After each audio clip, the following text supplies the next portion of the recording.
Sweet, bro. I appreciate you taking the time out of your day today. No problem. Can you say your name and just tell me a little bit about what you do for a living? My name is Ulonzo Gilliam. I'm a wholesaler. I played football. Was with the Miami Dolphins for a little bit, so Nice. kind of like Dean's story. Nice. Just trying to find my way into this real estate game. Are man, you a so. corner or what? I was a running back. Running back? Okay, Yeah. that was my second guess. That was my second guess, bro. That's hype.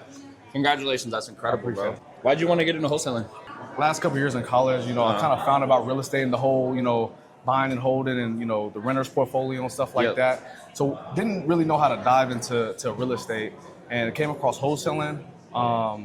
You don't need a license or anything to do any of that. So wanted to dive in it, bro. I was like, man, F it. Let's dive into it, man. Yeah. This is a perfect way to get into real estate. It'll teach me the market, teach me, How to hunt. connections, how to hunt. You know what I'm saying? I'm a competitor, so I'm used to that. So yeah, that's kind of how I got into it, man. Yeah, absolutely. That's fantastic. Have you started like lead generation processes and all that Yeah, stuff? so, what do you recommend lead gen wise in 2025? I will kind of just pull government lists. That's my go-to. Code violations, water shutoff, evictions, Nice. Some pre-foreclosure and stuff like that. What I do is cold calling. I like getting on the phone, cold calling, door knocking, driving for dollars is the main Blocking one. and tackling. You know what I mean? You Yes. know what I'm saying? Yes. So I try to knock down as much as I can. Sometimes I don't feel like sitting at my desk for 5 hours. Just Yeah, you're like, I'm gonna go grab it. Yeah, let's go out there, knock on some doors, leave some sticky notes, and that's kind of how I do it. Hell yeah, man. That's fantastic. And what do you feel like investors are really sleeping on right now in 2025?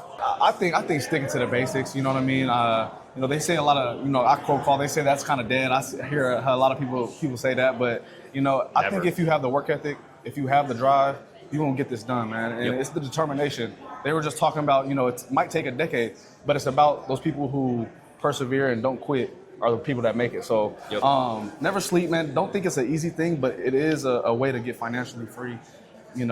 And simple but hard. Exactly. Yeah, So. I completely agree. Yeah. What are you looking to improve the most on this next year? Just my systems, being more organized, taking from what I do to, on a daily basis and putting it actual into a business model. Like I said, getting my system, just being consistent on that and really making a business out of what I'm doing. So yeah. Hey man, I wish you the best of luck. I appreciate you, brother. And it was a pleasure I interviewing appreciate you today, you. bro. Yes, I sir, appreciate man. your time. No problem.